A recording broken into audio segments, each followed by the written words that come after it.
Once they start eating this way, you'll make yourself heart attack proof. Going back over proof. We know that if people are eating this way, they are not going to have a heart attack. Not only could we be past our last heart attack, but the vast majority of people, even my age, could actually reverse a lot of their blockage.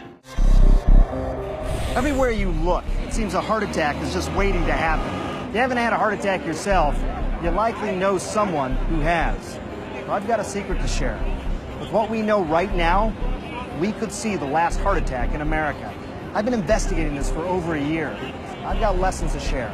Things you need to know. Things your doctor may not tell you.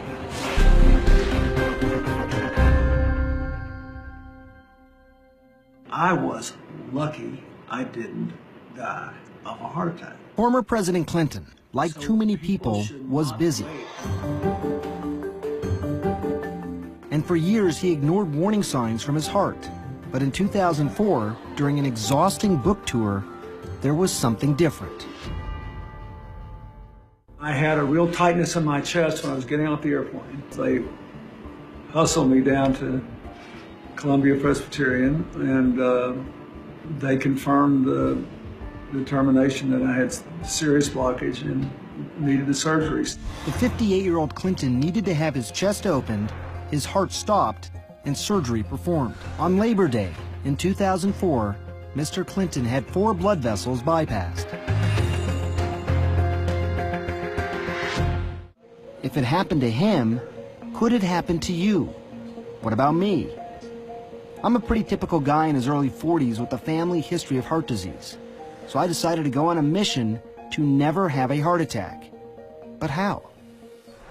When people talk about trying to end heart attacks in the world, or in America at least, one of the ways to do that is to take a look inside the heart, see what's happening before someone ever has a problem.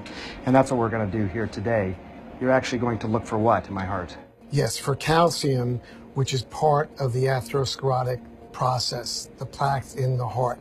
And if you're heading for a heart attack in 5, 10, 20 years, you will already have plaque. It's a lifelong process. The coronary calcium scan.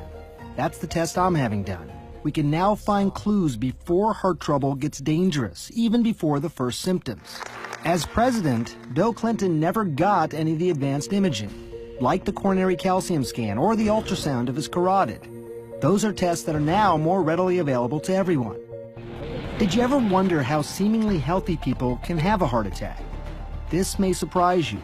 Most heart attacks happen in people with no symptoms, in people whose arteries are less than 50% blocked. Your body needs cholesterol, actually makes it. It's in the lining of every cell in your body. The liver sends out LDL cholesterol, and when everything works right, the good HDL scavenges excess LDL and brings it back to the liver. You also get cholesterol in foods, things like meat, French fries, eggs, butter, desserts, ice cream. Your cholesterol number is a good measure of what's in the blood. But here's the problem. It doesn't tell you if it's building up in the walls of your blood vessels, forming plaque. And it's the plaque that causes heart attacks. Here's what does matter: the size of your LDL, or bad cholesterol particles. Larger LDL particles don't pose much of a threat because they pass through the blood vessels without sticking. It's the smaller LDL particles that are more likely to lodge in the walls of blood vessels and cause a buildup of plaque. That's why Dr. Agatston wants a blood sample. He wants to find out if I have a lot of small LDL particles, a sign that I could be prone to building up plaque no matter what my overall cholesterol number is. Spend just a few moments with Bill Clinton and you'll see he's a changed man. For starters, he's a lot thinner than he was as president. Dr. Dean Ornish has studied and written about diet and heart disease for decades. Mrs. Clinton asked me if I would work with the chefs who cook for the first family, and then began working with President Clinton directly as one of his consulting physicians. The president did like unhealthy foods, and we were able to put soy burgers in the White House, for example, and have him get foods that were delicious and nutritious. But President Clinton's heart troubles were not over. When the devastating earthquake struck Haiti in 2010, President Clinton flew to Port-au-Prince to support the relief efforts. I spent time with him and saw that he looked tired, not himself.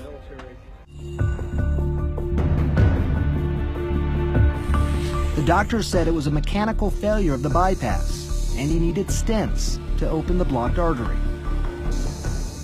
The goal of the treatment, and I think it will be achieved, is for President Clinton to resume his very active lifestyle. This was not a result of either his lifestyle or his diet, which have been excellent. But Dr. Dean Ornish didn't see it that way.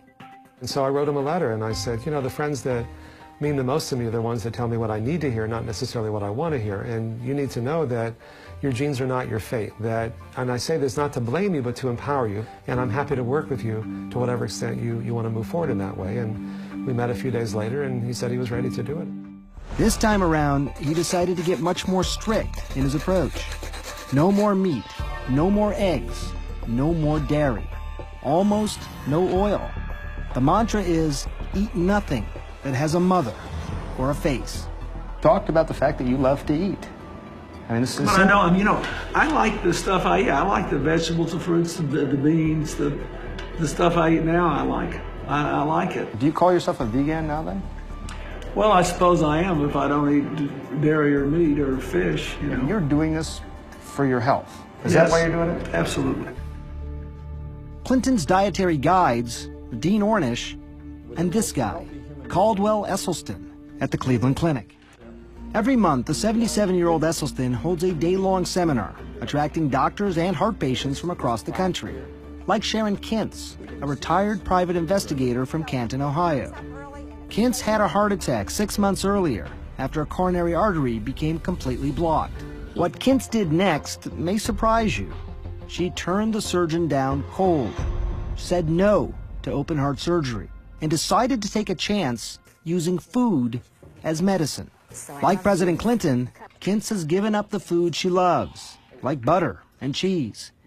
She's betting her life on Dr. Esselstyn's diet. She had a heart attack. Oh, yeah, I know. You know, Sharon. Oh, yeah.